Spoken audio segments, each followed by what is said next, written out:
What's up, everybody, and welcome back to another episode of Blood on the Razor Wire TV, where we bring it to you real and we bring it to you raw. Got a real wild dude on today. I think you guys are going to like his story. But anyway, Brandon Flames Trotter on the show. Tell the people who you are, where you're from, and let's talk about you, brother. Some of the wild shit that you've done. Yeah, so thanks. I appreciate you allowing me to come on the show. I'm a fan. I feel like this show is it brings the real. It brings the real. Even some of the shit people don't want to hear, and I respect that. So yeah, my name's Brandon Gilbert Backus. I'm gonna say the full thing so anyone could Google me if they feel the need to. So my situation is I come from rural Texas. When I was real little, we lived in a bus with a tent next to it. And my grandma's like, nah, fuck this. I don't want this for my little grandbaby. So she found some dude that was from Minnesota. And long story short, I ended up moving up here with him. He married my mom, adopted me, this and that. And I actually grew up in a town called White Bear Lake, Minnesota. I'm from McQueeney, Texas. It's weird. I was born in St. Louis, Missouri. I'm from McQueeney, Texas, but then I was raised in White Bear Lake, Minnesota. White Bear Lake is it's right next to East St. Paul. However, it's not East St. Paul. It's a suburb. I'm from a suburb. And I went to schools in Matamidi, which is my dad had the ability to get our property line like built right to where we were part of one city, but we were in a different county, so I could go to better schools. He just had it like that or whatever. So I actually went to schools in Matamidi, but it's an interesting story because around the age of 12, I started getting locked up. Interestingly enough, weed is legal here now, but I actually got incarcerated for a dime bag of pot. And back then, everyone called it pot, but it was a dime bag of pot. And they sent me away, and I ended up in the system basically all the way up until, well, not basically, but all the way up until May. Just this past May. I've been on paper or parole or locked up since I was 12. So you got a lot of juvenile hall in there. I actually, you're from out east. I went to Glen Mills. I was in Glen Mills schools. I actually got kicked out of there, and then I ended up. They don't call it expiring, but I turned 18, and they kicked me out of the juvenile system. But yeah, pretty much. I want to stop you. So at the age of 12, you go to the juvenile system. I mean, are you in and out, or are you there all the way until you're 18? Yeah, so no, this is how it started. Well, now they don't have juvenile centers in Minnesota, which is why it's all fucked up. I'm not saying they should lock kids up, but that's another topic. But back then, you started out going to the non-lock systems first, right? So I went to a place called Harbor Shelter. That was a place where, cops pick you up, they drop you off there, whatever. The first time my parents actually put me on a voluntary placement, which is fine. They're just doing what they, like I said, my parents are civilians, taxpayers. I grew up in a good home, right? So my parents put me in this spot, and then I was there voluntarily the first time, but then after a couple times of being there, like it became a habit. As soon as I started acting up, well, time to just put them back there, time to just put them back there. But then I started the dime bag. I was on probation for it, but it wasn't a felony. It wasn't like some lock you up shit. But it started snowballing, largely because of who my friends ended up becoming, and that's the juvenile justice system. You are who you hang around. So it started out with not. Let me stop you for a minute. I mean, your stuff.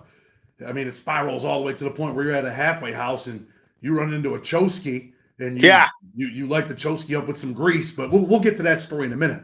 And you talked about some of your friends. I know maybe you don't want to mention. I mean, your ex-gang member, whatever. But you end up getting around these dudes, and you become a gang member in a gang, right? What'd you say? You're becoming a gang member in a predominantly black gang, correct? Yes, exactly. People that know me know what it is. I ain't got to say it. What's it like for a white dude to be involved in a black gang? So there's all the us folks. there's all these situations you end up in where it's like you got to have a chip on your shoulder. Largely, my influence in the whole thing was rap music. That's what got me started. I've been rapping for a long time, so I would be freestyle battles or whatever to kill time. And then it turned into me being associated with these guys and then actually becoming, whatever. It's like there's just always a chip on your shoulder. Like you got something to prove, I would equate it, honestly, to a black guy being in a white supremacist gang, to be honest with you. Like, what's Clayton Bigsby? Remember that Clayton Bigsby? Yeah.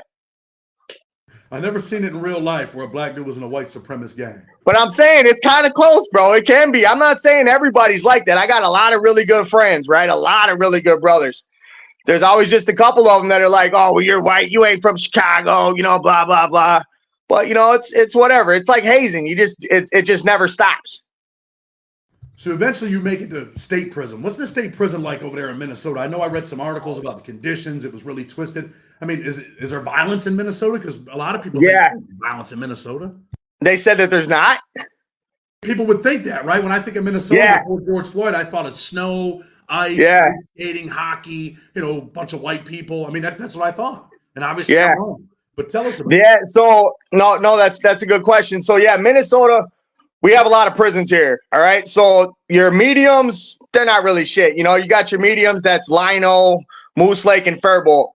Faribault used to have girls and shit in it. I wasn't locked up back then when it did, but then Jesse Ventura, the body, he locked everybody up for pot. Now he's got a pot business, but whatever. That's another conversation. The mediums are pretty chill, right? You can still get smashed out. People are fighting, blah, blah, blah, but ain't nobody poking, nobody, nothing crazy. As soon as I haven't been to Stillwater. That's the only one I haven't been to. You have Stillwater and Rush City are the closed custody. Our max here is considered Oak Park Heights, but that's technically a super max. But because that's our highest custody, they call it max here. But I would say it's really going down in Rush City because I've been there. I haven't been to Stillwater, so I'm not going to speak on somewhere I haven't been. But yeah, Rush City was that was the real deal. That was the real deal. I've been there twice. Talk about the real deal. What's it like when you walk in there? You're white. You walk in there. Do the white dudes press you? Do the gang members press you? What happens? Yeah. So I ended up there. I remember I sent you that article about the high-speed chase, the 30-mile high-speed chase. So I actually started out that bit. This is kind of a story on how I got to get to Rush City. So I started out that bit doing the whole boot camp trajectory, right? Like the plan was, I pled out to a DUI. They dropped the high-speed chase. And then I was going to go to boot camp and I was supposed to be heading home. But then up here in boot camp, they have a little thing where they want you to tell on each other. And I don't care who wants to talk shit in the comments. Everybody from Minnesota knows boot camp treatment. They want you to tell on each other. So I said, you know what? I'm not doing this. And I signed out. As soon as they wanted us to start holding each other accountable, I had 2 years left. I'm not going down as no rat. I'm not doing any of this shit. So I decided to sign out of boot camp and go back and do the rest of my time. And I ended up back in Moose Lake, which was the medium, but you're in Moose Lake waiting to go to boot camp. So when you get kicked out of boot camp, you go back to Moose Lake. Make sense? So I'm in Moose Lake, just got kicked out of boot camp, and I'm on what we call red tag. I can't leave my cell. I got 6 people or 5 other people in my cell coming and going, and I'm stuck in that motherfucker. I ended up getting into it with this one dude. He said some Irish fucking slur to me. So whatever, I knocked his teeth out. Boom. It's like some huge deal because he's a black guy. I'm a white guy. So they kick me out of Moose Lake and they tell me I'm going to Rush City. So I'm in the hole in Moose Lake. I just knocked this guy's teeth out. I'm feeling pretty good about myself and the rest of my prison time. You know what I mean? It was a lucky jab. I didn't do nothing crazy, but his teeth must have been fucked up. Anyways, so boom, Rush City, or they come to get, I'm waiting 30 days until they take my hold off me for my whole time, and then I have to wait another week for the bus to come pick me up. So I'm watching out my window, and I see the bus come in, and I'm knowing we're leaving. It didn't really hit home yet. I'm thinking, oh, well, I'm going here. I'm going to have some fun. It's not going to be any different in here, blah, blah, blah. And I get to Rush City, and the first thing I notice about Rush City is that everything's bigger. The halls are bigger. The ceilings are taller. Everything's just more vast and intimidating, right? But I'm still, I don't care. I'm not worried about it. That's my mentality because I'm not going to be no prey. I got to be the predator. That just is what it is. So I get to Rush City, and right away they do press you. The white dudes do press you. I'm not going to speak anybody's specific names up here, but up here we got the PMBs, the SSNs, the SWPs. I'm talking about white boys. And this is stuff that's already known. Everyone knows this. So I'm not, but yeah, and they want to know who you are. They want to see your paperwork. A lot of times, like if people already know you, someone will vouch. But yeah, you end up in the mix right away. There's no 2 ways about it. Stop you because, you're a white gang member, whatever. So yeah, these white dudes are pressing you, but do the gang that you belong to, do they come up to you like, yo, what's up, bro? You riding with them? You riding with us? How's that going? So how I handled it, everyone knows I'm a white rapper, and I have both my biological children are half black, they're mixed. I have black kids. I'm a white rapper with black kids. So I'm not gonna step up in some prison and start being something I'm not. So I just let everybody know. Pretty much the people could hear me rapping when my friends are talking to my friends. By now, I've been in the system my whole life, so a lot of people already know me. Basically, the situation with that is all I got to do is walk up to somebody and say what's understood need not be discussed, and there's nothing else that needs to be said. As long as I say that to the right person, I'm not getting on count. I wasn't on count. I wrote as independent in close custody. Let you do that. You could be a gang member and be like, "Nah, I'm good." So I was old enough, man. I was 34 by the time I touched down over there. You know what I mean? And however I did it, that's how I ended up doing it. I was transparent about who I was. I didn't run around just telling everybody my business the same way I don't tell the cops my business. You know what I mean? The white dudes, though, when they find out you're in a black gang, do they shun you, or they're like, "Yo, yeah, you're independent, whatever, bro"? I mean, yes and no. You're always gonna have that, but by that time, I mean, people just they know me, man. And my thing with it is like, if I'm this guy in the world, I don't give a fuck what anybody thinks. I'm gonna be this guy in prison. Because guess what? I got to go back to the world, and I got to look people in the face. I mean, what do I look like? I come home with a couple of Schwazzies or a couple of bolts. I'm not talking shit about people that do, but I'm saying for me, I come home with that shit tattooed all over my body. My kids, what the fuck? That to me, I see people that do that, and I can't even look at them in the face, dude. It's good to be your own man. I can tell when I first talked to you that, you know what I mean, that you're kind of like your own dude. You're intelligent. You're not an idiot. Thank you. So your prison experience, you're an independent. What's it like? Any trouble in there for you? Yeah. So, because I had smashed somebody, I had to wait 90 days to even come out of my cell. So they had, I was in 3 South in Rush City. This is the first time, right? First time I was at Rush. I was in, and that was the balloon unit or anagram, whatever. Everybody goes to industry. Industry. Every prison's got one. So in industry, they had plastic and they had anagram. Anagram was the balloons. Plastic was like some livestock feeding bowls or some shit that they manufactured. So I had to sit in my cell on shoe status, but I was in a population dorm for 90 days. As soon as that was up, boom, they give me a job. As soon as they give me a job, now I'm in the mix. Because you got no other choice, And I mean, I can't lie. I really didn't have problems. If I had to fight, I fought. I did try to get to a point where I didn't want all these fucking rats and chomos around me. So I started reading their paperwork. I started learning how to read paperwork better. At least as far as like when people come in, you look at their paperwork. If it's decent, you give them a shot of coffee. If not, they get something else. What's something else? What do they do to Choskis in Minnesota?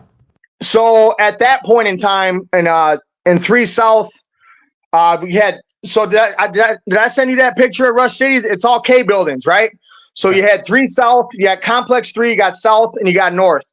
How we ended up doing it is, if somebody had fucked up paperwork, if they don't want to handle something, well, you're not serving any purpose here. So the next time they call for somebody to move over to 3 North, you go ahead and you grab your shit and move to 3 North, and it was just understood. So there was actually a long-standing joke at that point, in 2016 and 17, that I was sending all the chomos over to 3 North.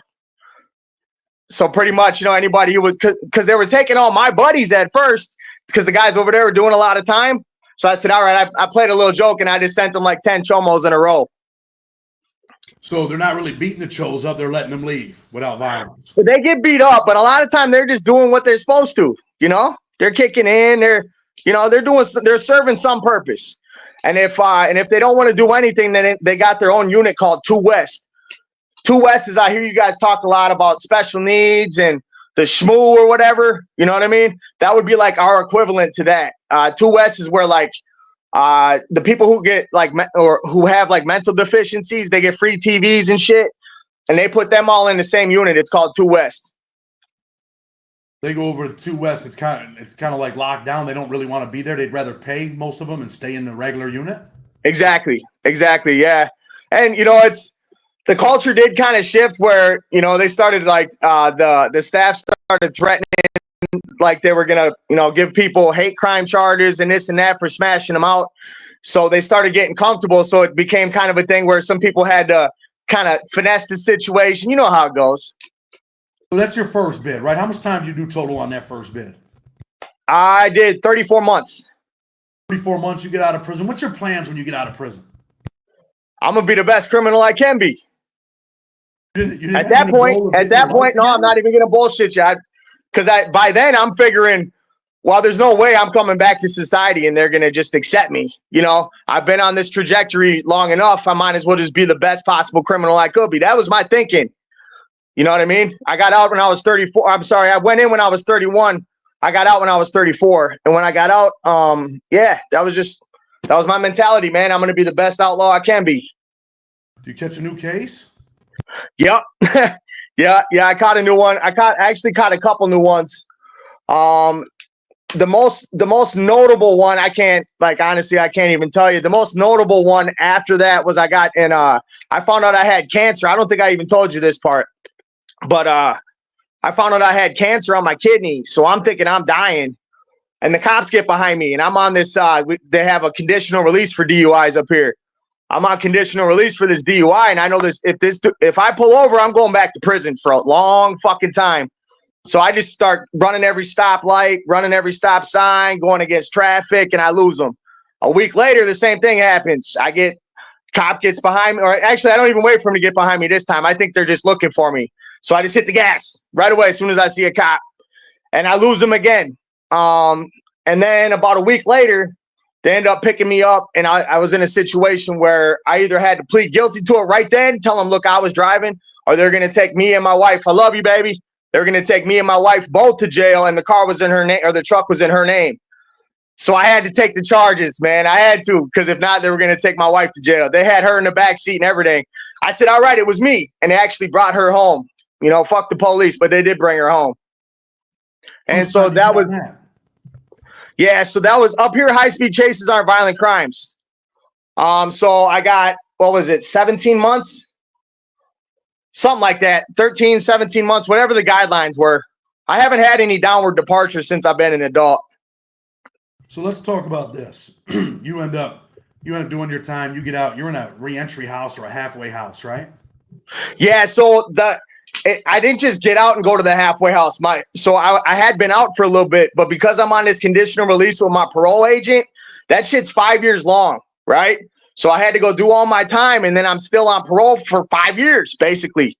So my best bet is, as long as I'm in a halfway house or some sort of like treatment, whatever, where they have some programming, my PO was off my ass. So I just did my best job to find the coolest halfway houses I could. And then my POs didn't fuck with me really. But yeah, so I end up in this halfway house. You want me to tell this story now? Yeah, of course. Okay, so I end up in this halfway house. It's in South Minneapolis, probably around like, I don't know, 6 city blocks away from George Floyd. Rest in peace. Passed away, was killed, whatever. So I move into this halfway house, and my understanding is that this dude just got a room for sale. I already kind of know the owner of the house because I've been in one of these other programs. Like I said, this is a way to keep my parole agents and shit off my ass. So I'm in this other halfway house. So I know this dude already. So I'm thinking, all right, it might be all right. I move in there. Coming to find out, there's a couple weirdos living across the hall. And when I say weirdos, I mean people with sex cases. You know who you are. So I'm living in this spot. I need to stay here. So I'm figuring, all right, they're in the room over there. I'm in my own room. Fuck them. I had to do this shit in prison sometimes. So I just was going to work every day. It wasn't really like paying no attention. Besides, I'm not fucking with them. You know what I mean? I'm not talking to them. We ain't friends. So over the course of time, you know, there had been some food fucking moved around in the fridge. I felt like people were fucking with my workout equipment while I was gone. You know what I mean? Like, and then one morning, this dude said something to me. He said, I seen you on your bike the other day. Haha.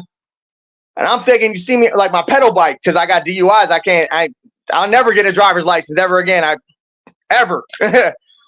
So anyways, I walk away and I start feeling some type of way. Like, oh, for real? Like, you see me on really laughing at me because you got a car and I'm on a bike? So I'm thinking, all right, motherfucker, you're coming off them car keys, bro. That's what we're doing right now. So I grab all the grease in the house, all the olive oil, and I dump it in this big ass pot. One of the big ones that you put like spaghetti noodles in. And I got it turned up, but not turned up too high to where it's going to burn, but, you know, like around 7 or 8 on the eye. and then I go grab some boneless wings and I set them right next to the oil because I'm about to cook some wings. You know, I'm walking around, I'm flicking water in there to see, you know, when it starts boiling. I flicked it in there, it wasn't hot enough. Flicked it in there, okay, we're good. So I grabbed the pot and I'm walking nonchalantly up the stairs. This is you got a basement in this house, you got the main floor, and then our rooms were up here. So I'm walking up here. And I walk right past one of my other roommates, and he looks down at the pot in my hand like that's kind of what are you bringing a boiling pot up to your room for type of look. But I'm going into the sex offender's room. I go up in his room. I was so fucking focused on what I was gonna do to him. I wasn't even looking. His sex offender buddy sitting on his bunk or his bed, watching the whole thing with his headphones in. I look at the dude. The dude's like 6'7", 6'8". And I said, "What's up, man? Give me your fucking car keys." And he looked at me and he went, "What? What?" And so I'm knowing I'm gonna get hit with it. We're gonna fight. So fuck it. I just threw the whole pot, and it hit him in the face, his neck, his chest. He didn't have a shirt on at the time, so he just starts doing the crappie flop and falls. I already had my jacket on and everything that I needed in the motherfucker, and I ran. I threw everything off in the woods, and I just started acting like I was out for a morning jog. And I jogged to the nearby Target that they burned down over there in Minneapolis. And then about a month later, he ended up pressing charges. So as soon as you hit him, does he start screaming? Yeah, he burned alive. Yep. And then he was in the burn unit for 2 days. It was pretty bad. Yeah, it was pretty bad, bro. Yeah, it's pretty. I didn't stick around to find. Huh? I've seen some people get melted in prison with that oil. That shit's for real, bro. Yeah, I didn't stick around to find out. You know what I mean? I was gonna go to Mexico. Yeah. So he presses charges. You're on the run. You're not at the halfway house anymore. How long before they catch you?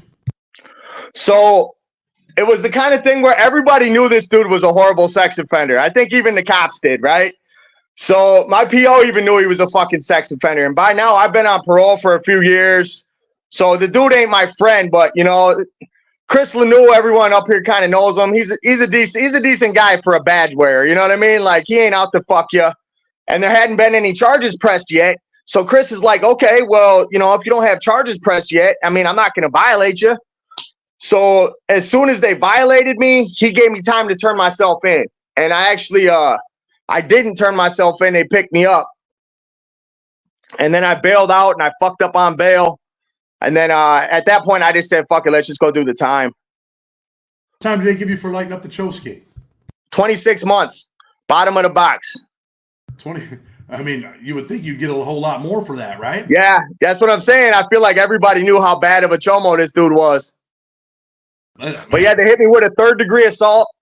And with my points at the time in Minnesota, 3rd-degree assault was 26 months with 5 points. I want to talk to you a little bit about the George Floyd thing. I see you got the Trump curtains back there and all of that. Yeah, right? I got to represent. So you're a Trump supporter.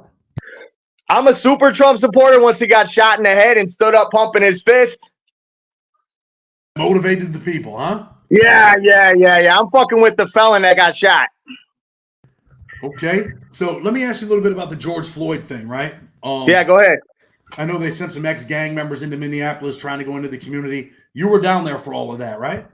Yeah, well, not all of it, but the beginning part of Minneapolis. Yeah, that's the initiative. It's called Minneapolis. Yep. You want me to speak on it?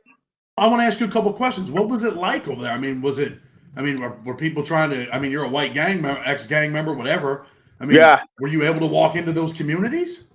So I'm not gonna lie. People see a white face over there. They're like, "What the fuck?" And first thing they're thinking is cop. You know what I mean? So first thing they're thinking is cop. You know, what's the white boy doing around? He must be a cop. You know what I mean?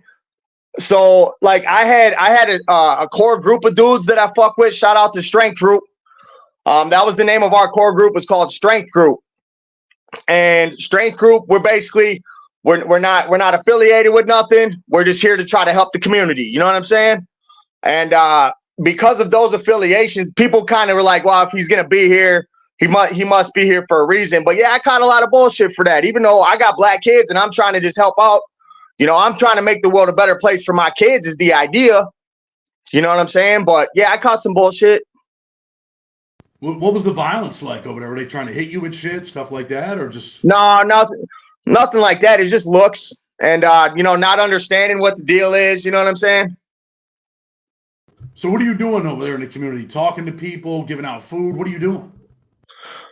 So pretty much like whenever there would be like a shooting or a violent situation, we would respond to those situations. So you Like got not right civilians? away, but Hold like on, 3 days hold on. later. Yeah. You got civilians responding to shootings? Yeah, the cops didn't want to. What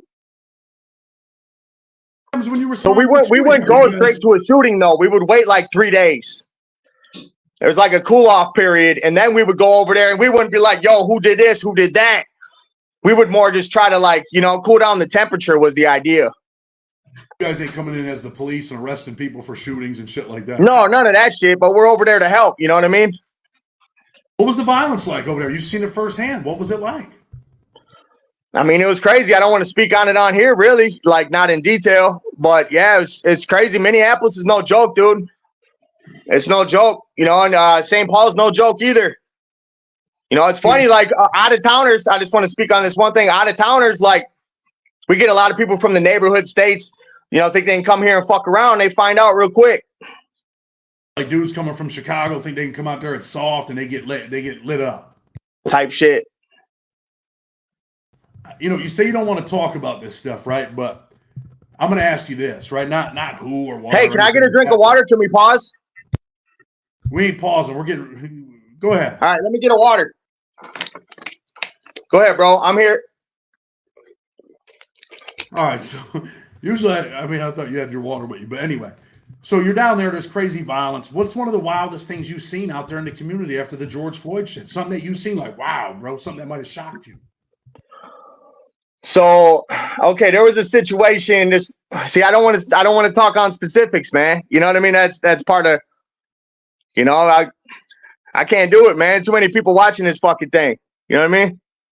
I mean, if people want to know what's going on, you don't have to say names or what gangs. But okay, all right. So, a lot of it was shit that didn't even originate here. There's this bullshit beef back in the originating city where my shit started, right? And that beef trickled down over here to where these kids, now they ain't in a gang, right? They're in a gang, they're in a clique, and they got a neighborhood. They got 3 different things. So you got one guy's got 3 different things. His buddy's got 3 different things.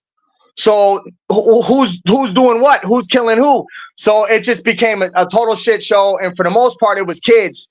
And yeah, they would be shooting at each other all the fucking time, man. All the time over dumb shit. As far as I'm concerned, it was dumb. There's a lot of kids involved in these Chicago gangs that are just dying for no reason, right? Yeah, and then the people who kicked off the beef, this I will speak on, Lil Durk. That dude kicked off all this fucking beef over there. And then where does he don't even live there no more. He moved away. And meanwhile, all the people listening, all the kids, that's my biggest problem. That's the biggest problem why I got involved. Now I'm a little amped up. Is all these people starting all these beefs. They're doing it at the behest of these fucking government agencies so they can fuel this prison pipeline, bro. You know what I mean? So they start all this shit and then they go and they live in the fucking hills. Meanwhile, these kids are out here killing each other thinking that they're fighting for a reason. Ain't no fucking reason in that. Lil Durk, where is he, man? Now he's like never mind. Let me chill out. That pisses me off though. Because that's really what it was. Your piece. Say how you feel. There's little kids that need to hear this shit, man. Yeah, so the whole BD, GD beef is bullshit. It's all bullshit. I'm just going to go on the record and say that. You got a fucking problem with me, hit me up. It's bullshit. Because everybody used to get along until these motherfuckers started running around out there. You know what I mean? Like, oh, we're beefing with this neighborhood. We're beefing with that. We were all one family. And that upsets you. Yeah, it fucking really upsets me. It really upsets me because I see the bigger picture. There's a lot of people don't know what the 13th Amendment is. I'm gonna speak on this real quick. The 13th Amendment, after they outlawed slavery, they still had to figure out a way to make it seem okay and to get free labor. So they came up with the 13th Amendment that said as long as you're locked up, they can enslave you. They can't enslave you because of your color, technically. But what they can do is they can shape laws through the legislatures and the lobbyists so that way all the laws are geared to lock up people that look like you. That's what the 13th Amendment was. So what they do now is they kick off, they use the rap. I do rap music, but I'm not involved in the industry side of things. I think it's all bullshit. They use that shit to influence kids because they've seen how much it could during the 80s and 90s, right? Motherfuckers walk around with Oakland Raiders hats and they're from Maine, right? Just because they've seen Ice Cube with one on. So they're knowing they can use this influence to fuel this prison pipeline. So what they do is the government starts these beefs in these areas where they can get predominantly black people, people who hang out with black people, and people who hang out with people who hang out with black people. And they want to lock them all up, and then that's their new workforce. And it's legal because of the 13th Amendment. Let me ask you this. So at the end of the day, you don't really care for Little Dirk. You think he's full of shit? Yeah. I got no respect for a fucking 15-year-old kid trying to tell me how hard his life was. You know, same thing with Lil Wayne. I think that shit's a joke too. The dude's been rich since he was 11. They use him to shape the minds of the kids so they can fuel this prison pipeline, bro. How long you been out of prison now? I've been out. I got out last August, so just over a year, bro. What are you doing now? You working? What are you doing with your life? I'm breeding dogs. Yep, I'm breeding dogs. What'd you say? What kind of dogs? Bully XLs. Yep, Bully XLs. How can people find them? I mean, I want to plug your stuff, man. We'll put your stuff in the description. People might like your dogs. Yeah, I appreciate that, bro. So for anybody who wants to get in touch with us, Brandon Flames Trotter Backus, that's actually my name on Facebook too. And I have like pictures and links to I have a pretty big network. Now I do XLs, but I actually dabble in anything bully. The pit bulls, the Frenchies, everything up to the Cane Corsos. Making money with that dog breeding stuff? Yeah, there's some money in it.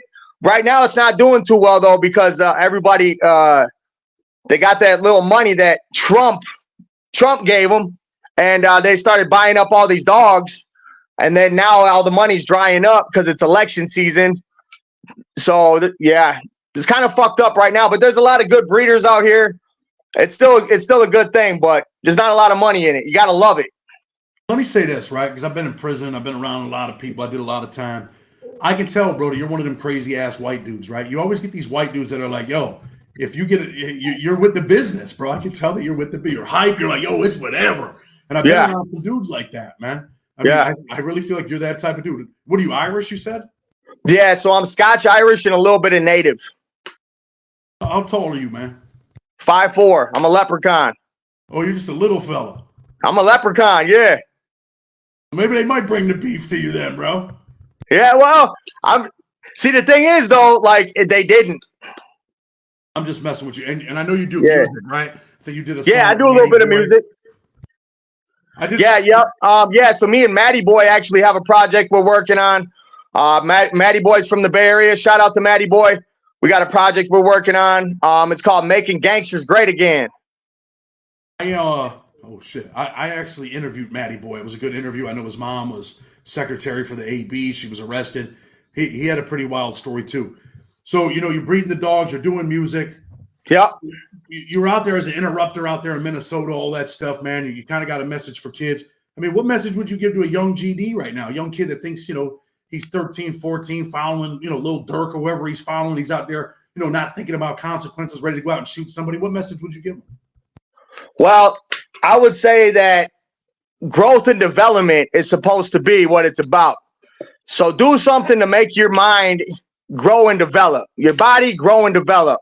Don't get out here in all these beefs that you know nothing about. And before you do get involved in a beef, make sure you know what the root cause of that fucking beef is. Because a lot of times what people are doing, and I'm not saying us, I'm not saying them, but these motherfuckers that ain't busting no grapes, are sending these little kids off with these fucking things with switches on them. And this I'm gonna speak on. Anybody got a problem? Fuck you. Hit me in the comments. Hit me up, because it's bullshit. You're sending off these little kids to go do these fucking missions when ain't none of y'all did a motherfucking thing in the world. I be looking at some of these shot callers. I'm the type of dude, I look everybody up. I be on pacourts.gov and I look them up and I see the inconsistencies in their stories. You know how they got bailed out by shell companies. I know that's the feds. You know what I mean? Bailing motherfuckers out. But then they're sending these kids off to go do these missions. So what I would say to these kids is, what I'm going to say to you kids, is before you start fighting for some shit, make sure you know what it is and make sure it's something you really believe in. Man, I respect that, man. I respect that message. Make sure it's something that you believe in. Make sure you think about the consequences.